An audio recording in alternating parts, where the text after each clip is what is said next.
Good morning twelfth biology online class में आप सभी का स्वागत है। अपने जो बायोलॉजी की ऑनलाइन क्लास कोविड-19 कांड चल रही है उसमें अपने लेसन नंबर 6 का आज पढ़ेंगे पीरियड 6 पीरियड मतलब लेक्चर नंबर 6 में आज पढ़ेंगे रसारोहण की क्रियाविधि। क्या पढ़ेंगे?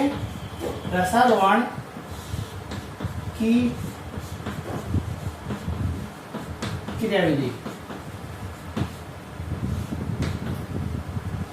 जो इस टॉपिक की लास्ट क्लास थी, पिछली क्लास में रसारोहण की परिभाषा, रसारोहण मार्ग के बारे में अध्ययन किया था कि पादपों में रसारोहण किस मार्ग से होता है। रसारोहण की बात कर रहे थे कि रसारोहण क्या होता है, तो अपने ये कहा था कि जो गुरुत्वाकर्षण बल होता है ना, वो कहाँ होता है? हमेशा नीचे की ओर होता है। लेकिन इसमें क्या होता है कि गुरुत्वाकर्षण बल के विपरीत, जो गुरुत्वाकर्षण बल होता है उसके विपरीत जो रसारोहण क्रिया होती है ना, इस जो पानी होता है वो पानी क्या होता है, इस गुरुत्वाकर्षण बल के विपरीत ऊपर की ओर चढ़ता है ना, पादप के शीर्ष भाग की ओर पानी के जो चढ़ने की प्रोसेसिंग होती है ना, उसे अपन क्या कहते हैं? उसे रसारोहण क्रिया कहते हैं। और ये होता कैसे है, अपन ने इसके बारे में एक्सपेरिमेंट किया था और एक्सपेरिमेंट को अपन ने विद डायग्राम आपको समझाया था। आज पढ़ते हैं अपन रसारोहण की क्रियाविधि की क्रियाविधि किस प्रकार से संपन्न होती है। इसलिए जो रसारोहण क्रिया होती है, इस रसारोहण क्रिया की जो क्रियाविधि है, इसको समझाने के लिए अलग अलग वैज्ञानिकों ने अलग अलग सिद्धांतों का प्रतिपादन किया। कुछ सिद्धांत मानवीय रहे, कुछ सिद्धांत अमानवीय रहे। उन सिद्धांतों में से कुछ मुख्य सिद्धांत हैं, वो आज अपन इस टॉपिक में अध्ययन करेंगे। जिसमें पहला टॉपिक है जैव बल सिद्धांत। जैव बल सिद्धांत सबसे पहले टॉपिक डालेगा रसारोहण की क्रियाविधि। पॉइंट डाल दिया रसारोहण की क्रियाविधि। पॉइंट डालने के बाद में 2 लाइन में लिखा देता हूं, मैं बोल देता हूं, आप उसको कॉपी में नोट कीजिए। इसमें लिखो रसारोहण की क्रियाविधि को समझाने के लिए अलग अलग वैज्ञानिकों ने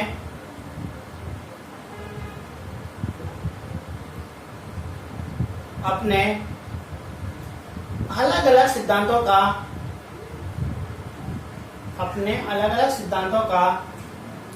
प्रतिपादन किया, जिनमें से कुछ महत्वपूर्ण सिद्धांत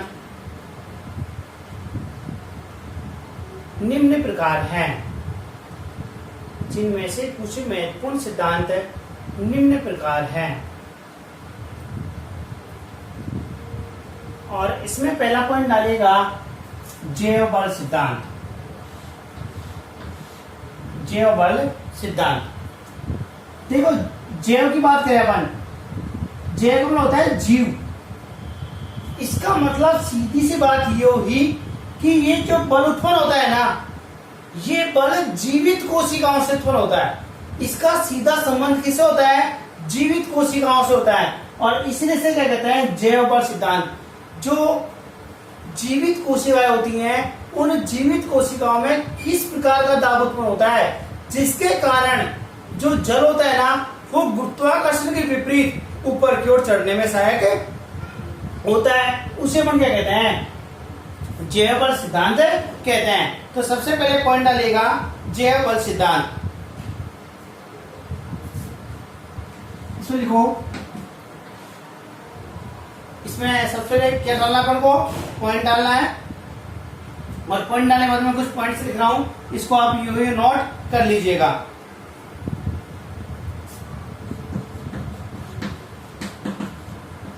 इस सिद्धांत के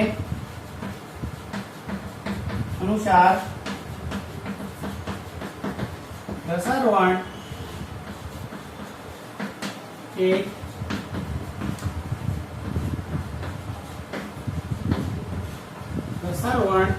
एक जैविक क्रिया है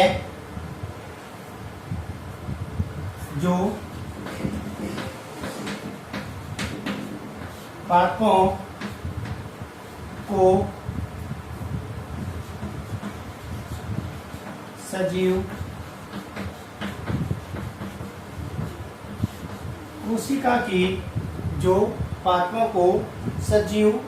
कोशिका की सक्रियता के परिणाम स्वरूप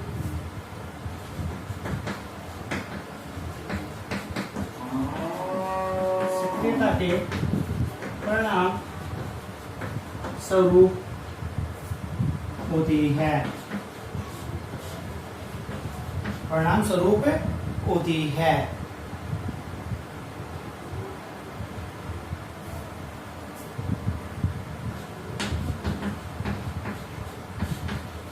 स्तंभ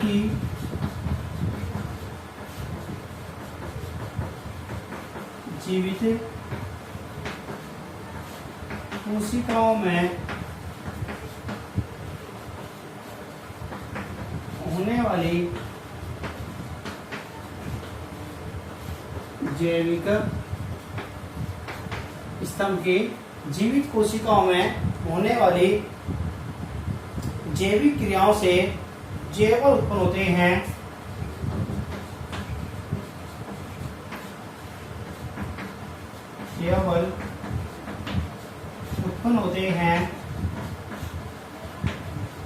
जिससे रसारोहण क्रिया संपन्न होती है। लिख लो, लिखना चाहे, जिससे रसारोहण क्रिया संपन्न होती है।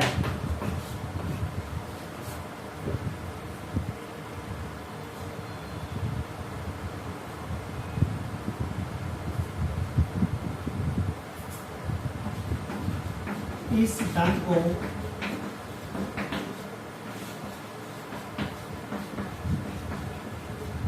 निम्न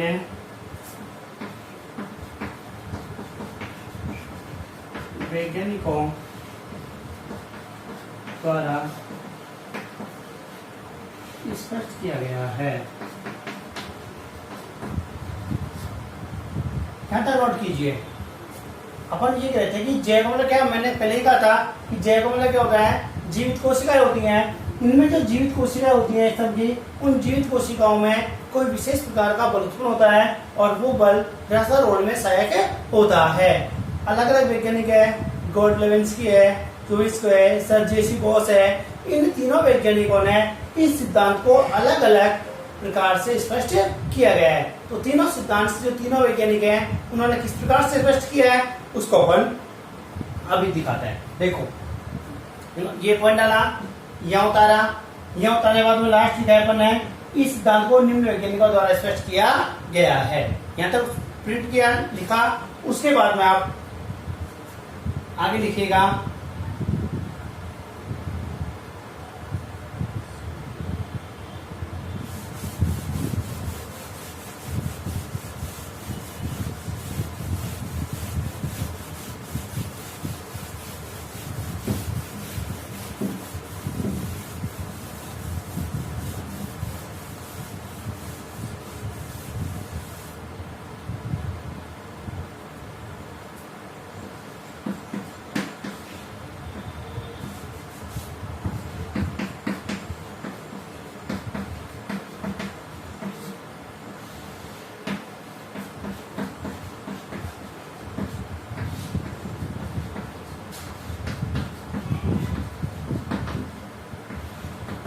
पहला वैज्ञानिक है गोडलेविस्की। इस गोडलेविस्की ने इस क्रिया को समझाने के लिए रेले पंप सिद्धांत का प्रतिपादन किया और उन्होंने जैवल सिद्धांत को स्पष्ट किया। इन्होंने क्या कहा था? इन्होंने ये कहा था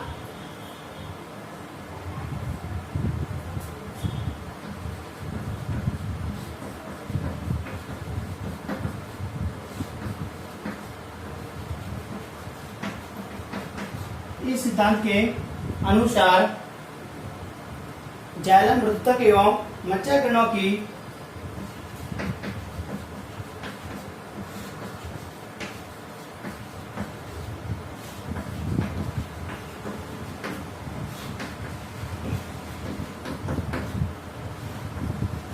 जाइलम मृदुतक व मज्जा किरणों की जीवित कोशिकाओं में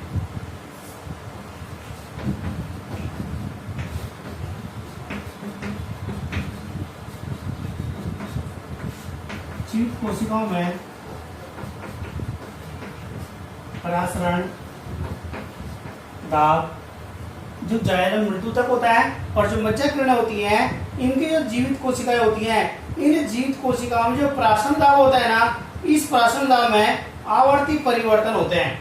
क्या होते हैं? इस प्राशन दाब में आवर्ती परिवर्तन होते हैं, जिससे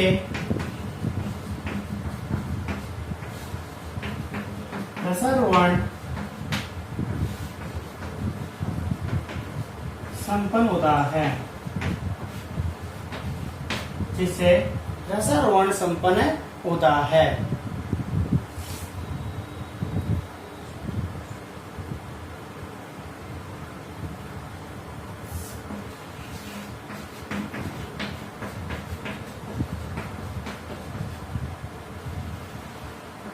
दूसरा आता है स्ट्रासबर्गर का सिद्धांत। ये स्ट्रासबर्गर नामक वैज्ञानिक है, इन्होंने 1891 में और ये 1884 में, ये तो दिया था 1884 में और ये दिया था 1891 में।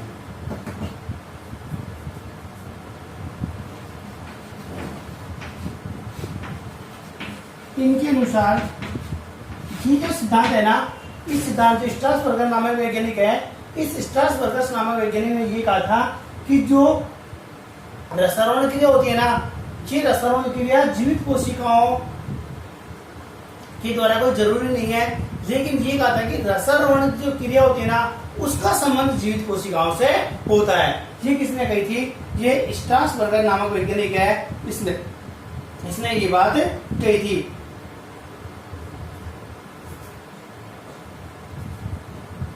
इसके अनुसार जीवित कोशिकाओं का रसारोहण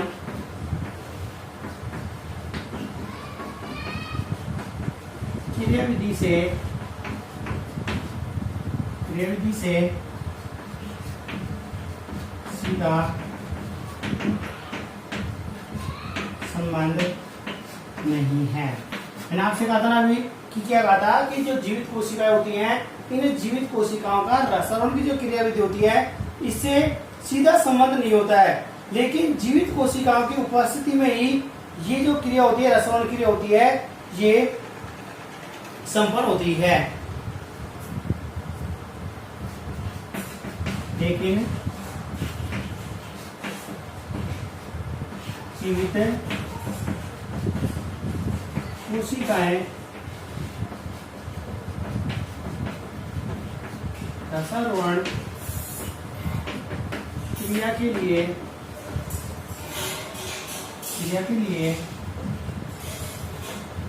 उपयुक्त वातावरण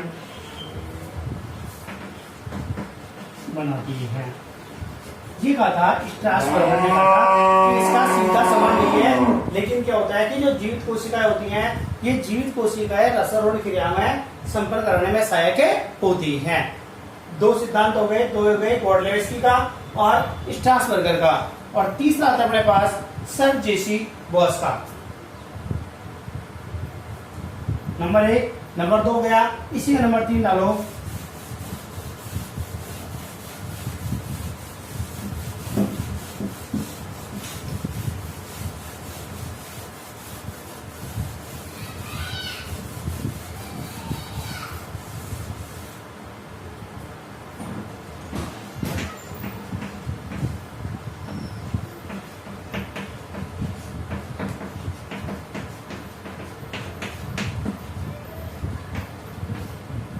सर जेसी बॉस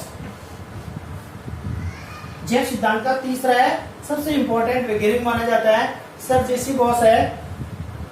इसने सबसे बड़ी बात ये कही थी कि जो वलकुट की सबसे आंतरिक जो कोशिकाएं होती हैं, जो एंडोडर्मिस के काफी सटीक नजदीक होती हैं, उन जो कोशिकाएं होती हैं, उन कोशिकाओं में लगातार स्पंदन होता है और उस स्पंदन के कारण पानी होता है वो लगातार ऊंचाई पे चढ़ता जाता है। ये सिद्धांत किसने दिया था? ये जेसी बॉस ने दिया था। ये सबसे महत्वपूर्ण सिद्धांत भी है। जैवल सिद्धांत का सबसे मान्य सिद्धांत जेसी बॉस का माना जाता है। तो अपन के लिखेंगे तीसरा पॉइंट डालिए, सर जेसी बॉस।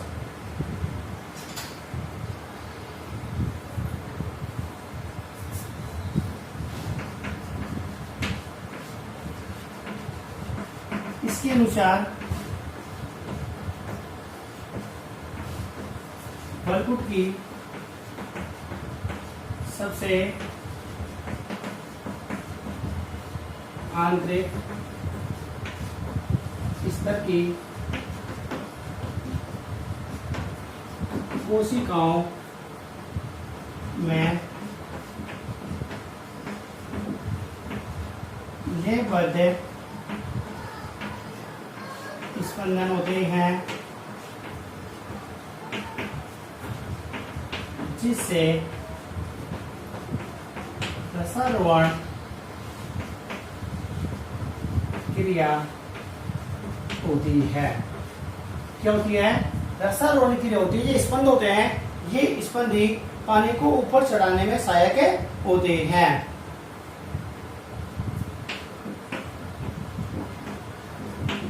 इन्होंने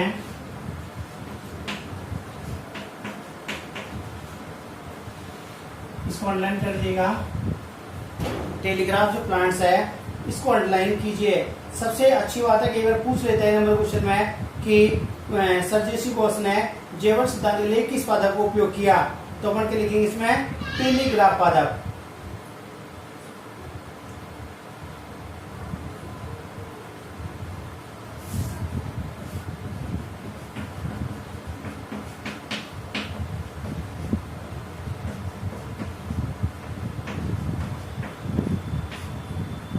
डेस्मोडियम ग्रैंडस प्लांट्स का नाम है।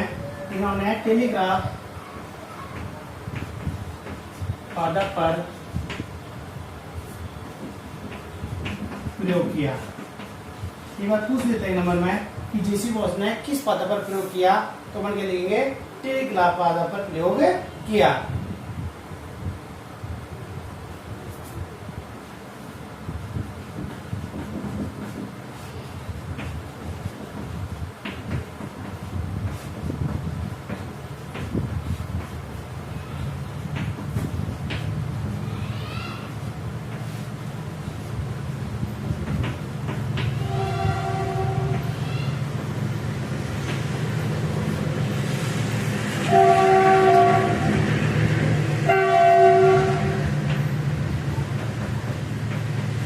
प्रयोग में ये कहा था कि जो वलकुट की आंतरिक स्तर की कोशिकाएं होती हैं, इन कोशिकाओं में लगातार स्पंद उत्पन्न होते हैं, स्पंद उत्पन्न होते हैं। ये क्रिया इन्होंने सर जेसी बॉस ने कही थी और इसी के अनुसार क्या होता है? रसारोहण क्रिया संपन्न होती है। रसारोहण की क्रिया विधि में सबसे पहला सिद्धांत पढ़ा था जैवल सिद्धांत। जैवल सिद्धांत में मैंने ये लिखा था कि जैवल जो सिद्धांत होता है, ये जैवल सिद्धांत जीवित कोशिकाओं में संपन्न होता है और जो जीवित कोशिकाओं की जो रसायन क्रिया संपन्न होती है, इनको कुछ वैज्ञानिकों ने अलग अलग प्रकार से स्पष्ट किया, जिसमें पहला आपने लिखा था गोल्डलेवेस्की, दूसरा आपने लिखा था स्ट्रासबर्गर और तीसरा आपने लिखा था सर जेसी बॉस। जो गोल्डलेवेस्की नामक वैज्ञानिक है उसने तो ये कहा था कि जो मज्जा किरणें होती हैं, जानवर की मृत्यु होती है, जो मज्जा किरणें होती हैं, इनके बीच में क्या होता है? एक विशेष प्रकार के दाब उत्पन्न होता है और उससे रसायन क्रिया संपन्न होती है। स्ट्रासबर्गर ने ये कही थी कि जो रसायन क्रिया होती है इनका जीवित कोशिकाओं से सीधा संबंध नहीं होता है, लेकिन रसायन के लिए जीवित कोशिकाएं उपयुक्त वातावरण उपलब्ध कराती हैं।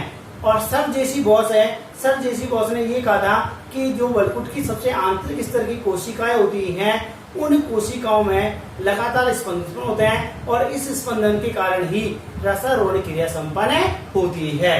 ये पहला सिद्धांत कंप्लीट हुआ, जैव बल सिद्धांत। और जो दूसरा सिद्धांत आता है वो आता है मूल दाब सिद्धांत। 3 सिद्धांत पढ़ेंगे।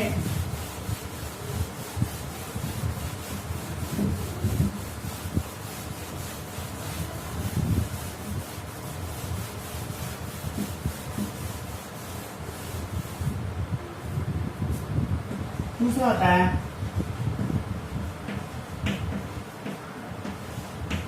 मूल दाब सिद्धांत।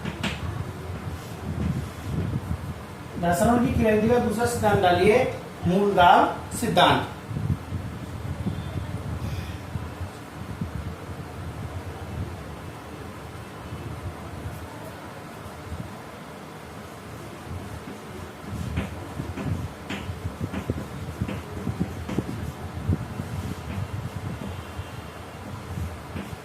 जो मूल का देखो, मूल दाब, मूल का मतलब जड़ होती है, दाब का मतलब दाब। आपने जब सक्रिय जल अवशोषण पढ़ा था तो मैंने आपसे कहा था कि सक्रिय जल अवशोषण होता है ना, वो मूल दाब के कारण उत्पन्न होता है।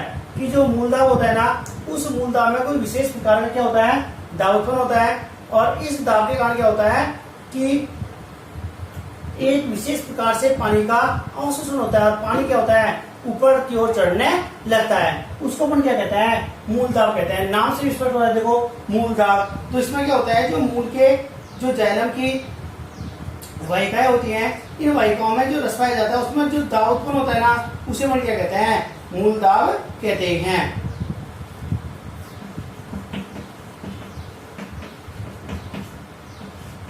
जाइलम की वाहिकाओं के रस में उत्पन्न धनात्मक दाब मूल दाब कहलाता है। क्या कहलाता है, मूल दाब कहलाता है। जो जाइलम की जो वाहिका होती है, इनमें जो पानी पाया जाता है, रस पाया जाता है, उसमें जो दाब उत्पन्न होता है उसे अपन क्या कहते हैं, मूल दाब कहते हैं।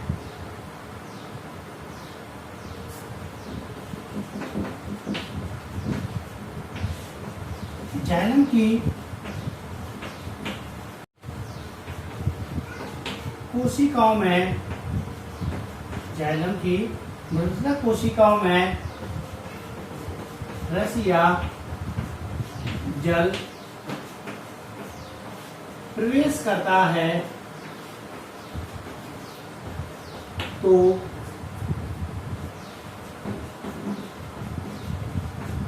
कोशिका भित्ति पर तनाव उत्पन्न होता है। कोशिका भित्ति पर तनाव उत्पन्न होता है, जिससे जीव द्रव पर दाब उत्पन्न होता है। सीधी सी बात है, पानी का अवशोषण होगा और जब पानी का आ जाएगा, जाइलम आ जाएगा, तो जो जाइलम की मृदुला कोशिकाओं में जब पानी आएगा, तो अपन ने पहले भी कहा था प्राशन क्रिया में कि जब किसी कोशिका में पानी आता है तो पानी आएगा तो कोशिका फूलेगी, वो नीचे से बाहर की ओर दाब लगाएगी, तो उसे अपन क्या कहते हैं, स्फीति दाब कहते हैं। जब स्फीति दाब उत्पन्न होता है तो वहां से स्फीति दाब को रोकने के लिए बाहर से भित्ति द्वारा दाब लगाया जाता है, उसे हम क्या कहते हैं, भित्ति दाब कहते हैं। और जब भित्ति दाब अंदर की ओर दाब लगाएगी तो जीवद्रव पर क्या होगा, दाब उत्पन्न होगा। तो उस जब जीवद्रव में जो दाब उत्पन्न होता है, तो इस जीवद्रव में दाब के कारण जीवद्रव की जो कुछ मात्रा होती है ना, ये वाहिकाओं में चली जाती है। तो लिखा है इसमें, जीवद्रव पर दाब उत्पन्न होता है, जिससे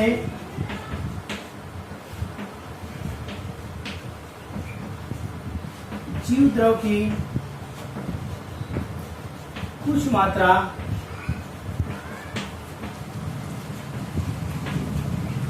वाहिकाओं में चली जाती है। चल जाती है। अभी जैसे द्विध्रुव में दाब उत्पन्न होगा तो ये कहाँ गई, अभी ये वाहिकाओं में आ गई, और वाहिकाओं में जब ये पहुंचेगा तो इस वाहिकाओं में जो जीव द्रव के कारण जो दाब उत्पन्न होता है ना, उसे अपन क्या कहते हैं, मूल दाब कहते हैं।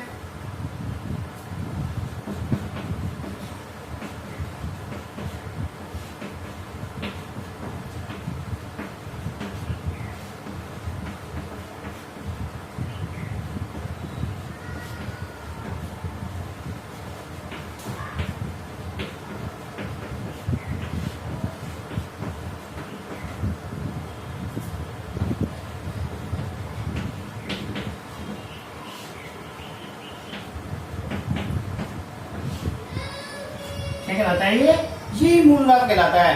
और ये मूल दाब होता है, इसको मैनोमीटर द्वारा मापा जाता है।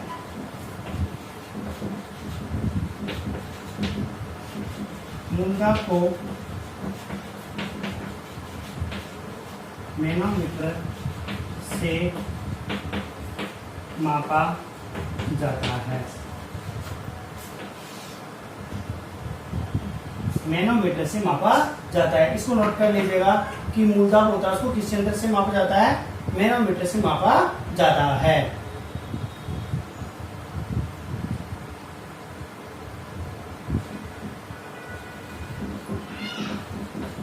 मूल दाब का मान वायुमंडलीय दाब से अधिक नहीं होता है।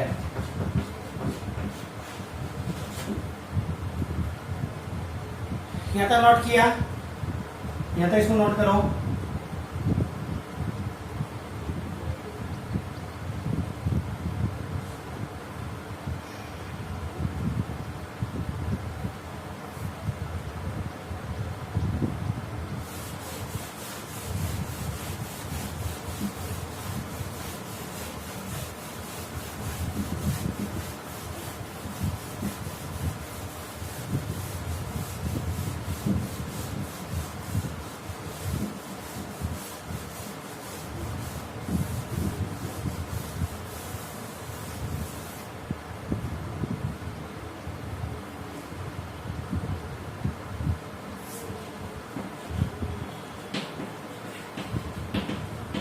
तो वायुमंडलीय दाब से पादपों में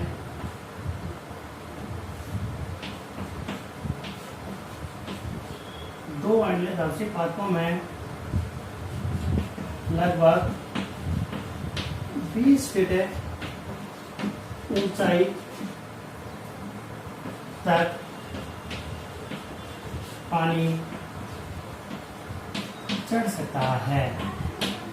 मतलब रसायन क्रिया होती है ना, वो सामान्य जो दो वायुमंडलीय दाब होता है, उस दो वायुमंडलीय दाब से पादपों में लगभग 20 फीट की जो ऊंचाई के जो प्लांट्स होते हैं, वहां पर ही रसायन क्रिया संपन्न हो सकती है। ये मूल दाब का सिद्धांत ये कहता है कि इस मूल दाब के द्वारा दो वायुमंडलीय दाब तक 20 फीट की ऊंचाई होती है, वहां तक पानी आसानी से पहुंच सकता है। एक इसका डायग्राम है, डायग्राम बना लीजिए साथ साथ में।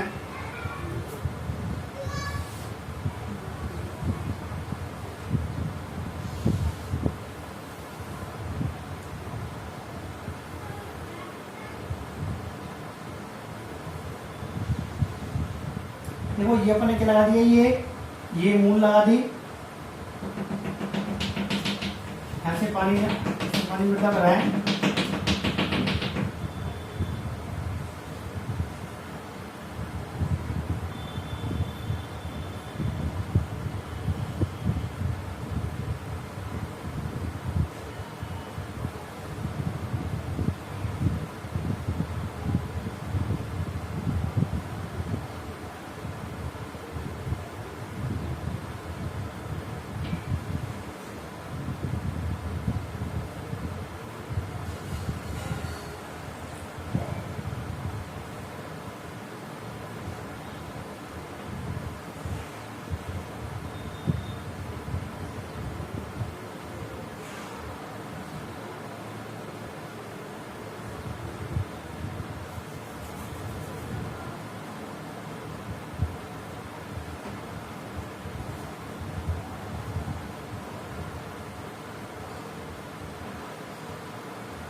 देखो इस डायग्राम के द्वारा समझाया कि अपने एक गमला लिया, उस गमले में क्या लगा हुआ है, एक प्लांट्स लगा है। इस प्लांट्स जो प्लांट्स है, इस प्लांट्स को हम यहाँ से काट देंगे। यहाँ से काटने के बाद में ऊपर इसको एक रबर की सहायता से इसको मैनोमीटर से जोड़ देंगे, जहाँ इसमें पानी भरा होता है और जो साइड में जो नली होती है इसमें क्या भरा होता है, इसमें पारा भरा होता है। जो यहाँ से पारा भरा होता है इसमें अंक लगे होते हैं यहाँ से कि पारा कितना चढ़ता है, यहाँ से अंक लगे होता है। जैसे ही यहाँ से इस मूल से पानी का अवशोषण होगा और पानी का अवशोषण होगा तो जैलम क्या करेंगे, यहाँ से पानी को ऊपर भेजेगी। जैसे जैसे मूल अपना पानी का एब्जॉर्ब करेगी, अपना दाब उत्पन्न करेगी, उस दाब के कारण पानी को ऊपर चढ़ाएगी। ये पानी रबर नलिका से तो आएगा, ये मैनोमीटर में आएगा। जैसे पानी इस मैनोमीटर में आएगा तो ऊपर स्टॉपर लगा हुआ है, ये पानी इस नलिका से होते हुए इस पारे पर दाब डालती है और ये पारा का होता है ऊपर की ओर चढ़ने लगता है। अपन समय सापेक्ष ये देख लेते हैं कि ये पारे में कितना परिवर्तन हुआ है और यहाँ से जल अवशोषण की जो मूल दाब होता है उसको अपन नाप लेते हैं कि किस प्रकार से पानी का अवशोषण या कितना दाब उत्पन्न हुआ है। दोबारा समझिए, एक गमला लेते हैं, इस गमले में एक प्लांट्स लगा होता है। इस प्लांट्स के जो स्टेम्स होता है, इस स्टेम्स को अपन मिड में से काट देते हैं और यहाँ से काटने के बाद में इसको एक रबर नलिका के सहायता से मैनोमीटर से इसको जोड़ दिया जाता है। जैसे इस गमले से जो प्लांट्स लगा हुआ है उसकी मूल द्वारा पानी का अवशोषण होगा और ये पानी रबर नलिका से होता हुआ मैनोमीटर में आता है। इस मैनोमीटर में पानी ऊपर स्टॉपर लगा होता है, तो यहाँ तो जाने से रहा, ये कहेगा इस नलिका से होते हुए इस पारे पर ये प्रेशर डालता है। जैसे पानी में प्रेशर पड़ता है तो पारा ऊपर की ओर खिसकेगा। यहाँ से पारे में कितना परिवर्तन हुआ है, इस दाब को अपन यहाँ से आसानी से माप लेते हैं। इस प्रकार से मैनोमीटर द्वारा अपन मूल दाब को मापा जा सकता है। ये अपने पास कहलाता है, ये मूल दाब सिद्धांत कहलाता है। डायग्राम बनाएंगे।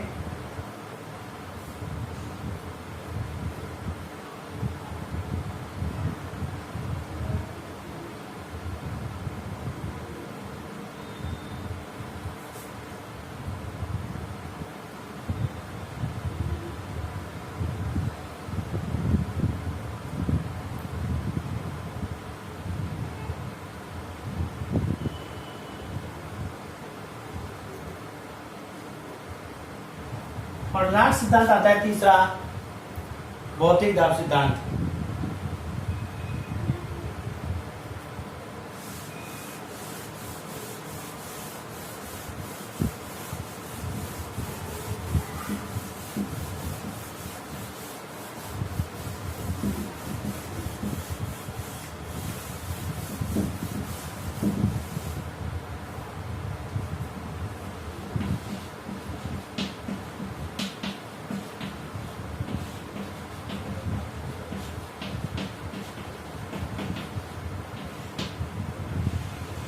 भौतिक दाब सिद्धांत। ये जो भौतिकल होता है, ये जो क्रिया होती है ना, ये किस्म होती है, ये जो निर्जीव कोशिकाएं होती हैं, इन निर्जीव कोशिकाओं में ये सिद्धांत होता है। और आपने पढ़ा निष्क्रिय जल अवशोषण।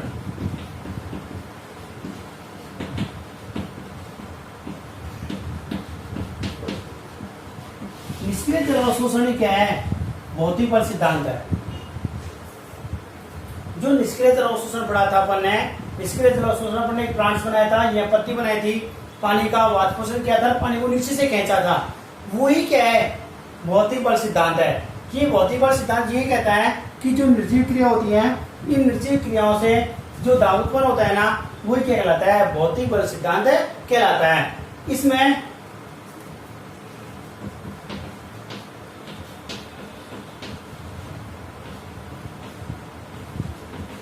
वाष्पोत्सर्जन कर्षण उस दिन भी पढ़ा था अपन ने, इसको सहसंजन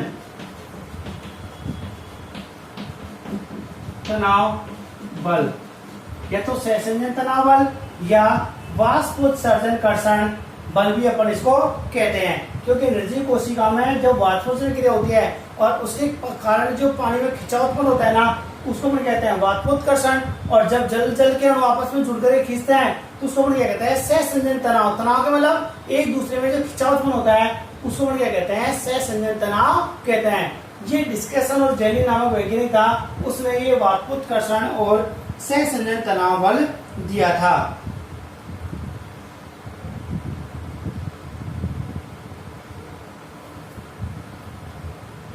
नंबर 3 डालो, भौतिक बल सिद्धांत। इसमें हम लिखा देता हूं, लिखिए।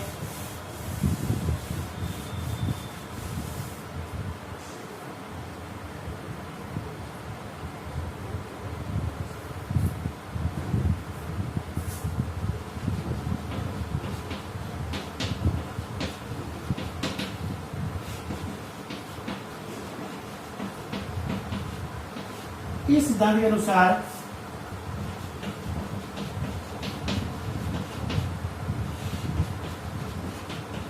प्रसारण क्रिया निर्जीव कोशिकाओं में संपन्न होती है। होती है, निर्जीव कोशिकाओं में संपन्न होती है।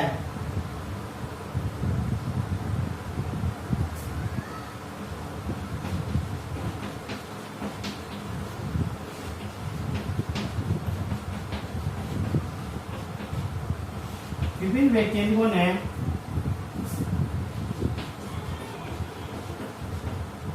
भौतिक बल भी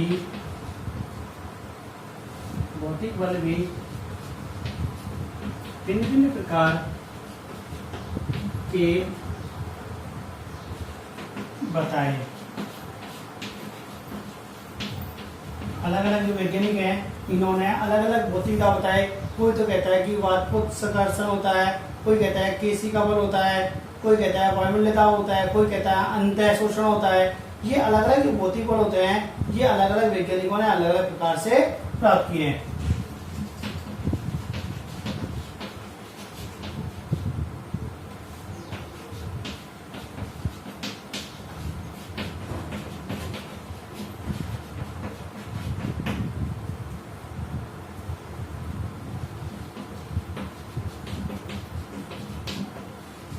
आदि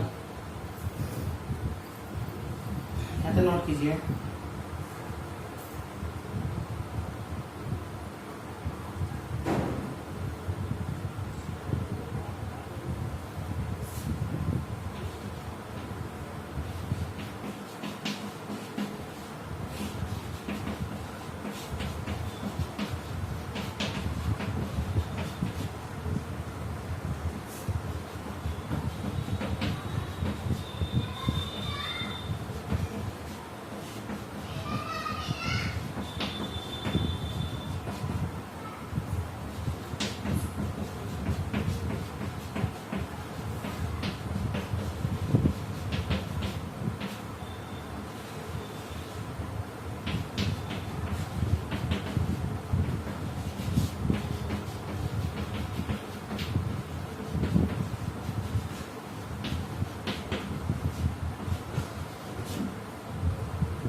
यहाँ तक नोट कीजिए इसको। इस सिद्धांत के अनुसार, अभी अपन इसको आगे लिखिएगा।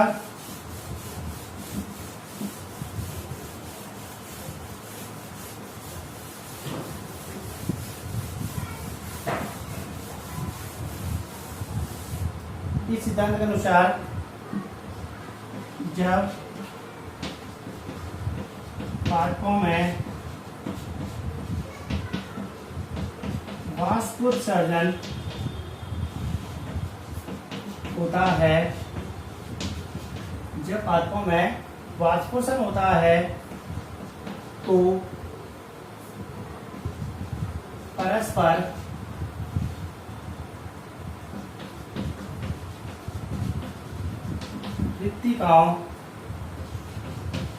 रिक्तिकाओं में ओपी व डीपीडी के मान में परिवर्तन होता है, जिसके कारण पास स्थित दोनों रिक्तिकाओं में दाब उत्पन्न हो जाता है।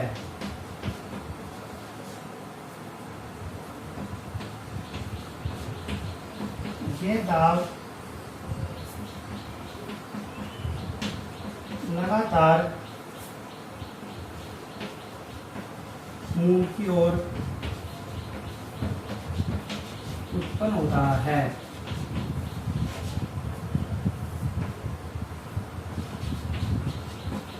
जल के अणुओं में उत्पन्न खिंचाव को सहसंजन तनाववाद कहते हैं।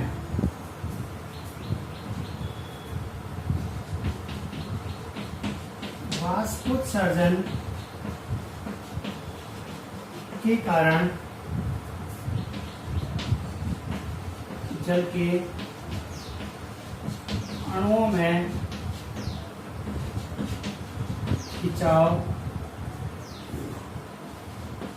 उत्पन्न होता है, इसलिए इसे वाष्पोत्सर्जनाकर्षण कहते हैं। ये वही है जो अपन ने निष्क्रिय जल में पढ़ा था। मैंने आपको बताया था कि यहाँ से ये देखो, मैंने आपको बताया था यहाँ से ये पत्ती है, ये कोशिकाएं हो गई, ये मूल हो गई, ऐसे बताया था ना मैंने आपको। यहाँ से रिक्तिका हो गई। जब यहाँ से पानी निकलेगा तो इसका डीपीटी का मान क्या हो जाएगा, बढ़ जाएगा, इसका डीपीटी कम हो जाएगा, और कम डीपीटी से पानी कहाँ गया, इसमें आ गया, ये पानी इसमें आ गया, यहाँ से इसमें आ गया, यहाँ से इसमें आ गया। इस प्रकार से इनमें जो खिंचाव उत्पन्न होता है ना परस्पर रिक्तिकाओं में, उसको अपन क्या कहते हैं, सहसंजन तनाववाद कहते हैं। और ये भौतिक दाब होता है, ये किसमें होता है, निर्जीव कोशिकाओं में होता है। और ये निर्जीव जो कोशिकाएं होती हैं, इन निर्जीव कोशिकाओं में ही एक विशेष प्रकार के जो भौतिक दाब मानते हैं अपन, ये उत्पन्न होता है। ये क्या होता है, ये वाष्पोत्कर्षण होता है।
ये आज का लास्ट टॉपिक था और लेसन भी कंप्लीट हो गया।